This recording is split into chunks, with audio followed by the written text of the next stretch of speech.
If you're doing great ESG work, but nobody knows, you're missing out. You've assessed your current state, you've planned your goals, and you've built a roadmap for improvement. Now comes the final critical step, communicating your ESG performance to your stakeholders. And I want to start with a simple but important truth. If you're doing great ESG work, but nobody knows about it, you're missing out on much of the value. Think about it. You've invested time and resources in improving your environmental performance, supporting your employees, and strengthening your governance. But if your customers don't know about it, it won't help you win contracts. If your employees don't know about it, it won't help you attract and retain talent.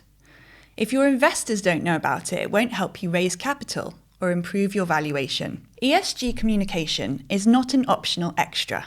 It's an essential part of your ESG strategy. And in this module, I'm going to show you how to do it effectively. Let's start by talking about the risks of poor communication, because these are significant.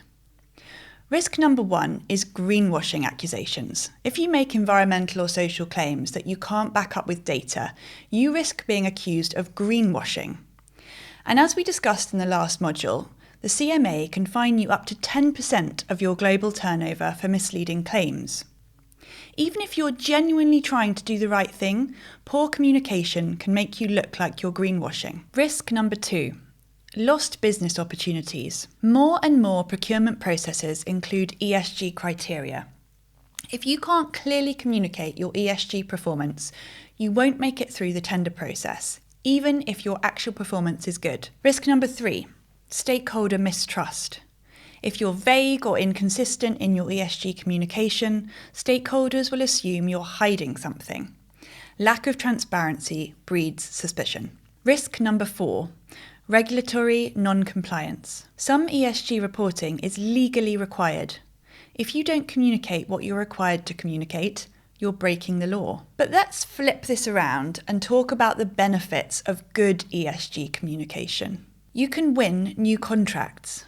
When you can clearly demonstrate your ESG credentials in tender responses and customer questionnaires, you become a more attractive supplier. You can attract investment. You engage employees, you build brand trust, and demonstrate compliance. Good communication shows regulators, auditors, and other stakeholders that you're meeting your obligations. And last but not least, you can differentiate yourself from competitors. In crowded markets, strong ESG credentials can be a genuine differentiator. So who are you communicating with? Let's map out your stakeholders. You have customers who are buying your products or services. You have employees who work for you. You have investors or lenders who provide capital. You have suppliers who are part of your value chain. And you have regulators who oversee your compliance. You also have the local community where you operate, and you may have media who report on your business.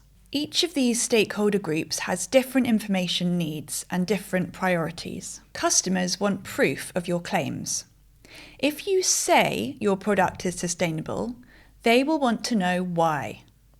They want to see data, certifications, or third-party verification. They're looking for transparency and credibility. Employees want to feel proud of where they work. They want to know that their employer is making a positive impact and that their values align with the company values.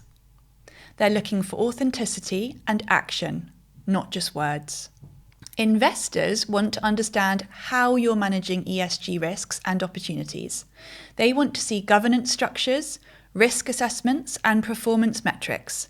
They're looking for evidence that ESG is integrated into your business strategy, not treated as a separate initiative. Regulators want compliance data. They want to see that you're meeting your legal obligations and that you have the systems and processes in place to continue meeting them.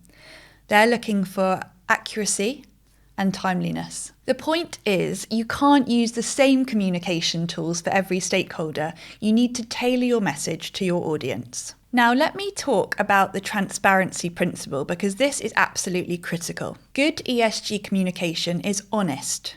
It doesn't overclaim. It doesn't hide challenges. It presents a balanced picture of where you are, what you're doing, and where you're going. Be honest about where you are. If you're early in your ESG journey, say so Don't pretend to be further along than you are. Stakeholders respect honesty. Share both progress and challenges. Talk about what's going well, but also acknowledge where you're struggling or where you have more work to do. This builds credibility. Don't overclaim. If you've reduced your carbon emissions by 10%, say 10%. Don't round it up to 15% or imply it's significantly more than it is. Precision matters. Back up claims with data. Every claim you make should be supported by evidence. If you say you're improving diversity, show the numbers. If you say you're reducing waste, show the tonnage. And admit what you don't know too.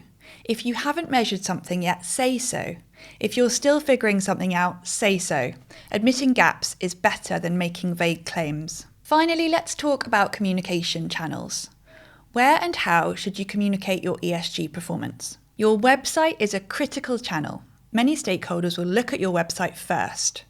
You should have a dedicated sustainability or ESG section that clearly explains your approach, your priorities, and your progress. Annual reports are a traditional channel, and increasingly companies are integrating ESG information into their annual reports rather than producing separate documents. ESG reports, or sustainability reports, are standalone documents that provide comprehensive information about your environmental, social, and governance performance. These are particularly important if you're a larger business or if you're in a sector with high ESG scrutiny. Social media can be used to share ESG stories and engage with stakeholders, but do be careful not to oversimplify or make claims you can't back up. Employee communications like internal newsletters, town halls, intranet are essential for keeping your team informed and engaged. And tender responses are where you can demonstrate your ESG credentials to win contracts. The key is to be consistent across all these channels. Your website should say the same thing as your ESG report, which should align with what you're saying in your customer questionnaires. Inconsistency raises red flags. In the next video, we're going to talk about how to structure your ESG reporting so it's clear, credible, and compelling.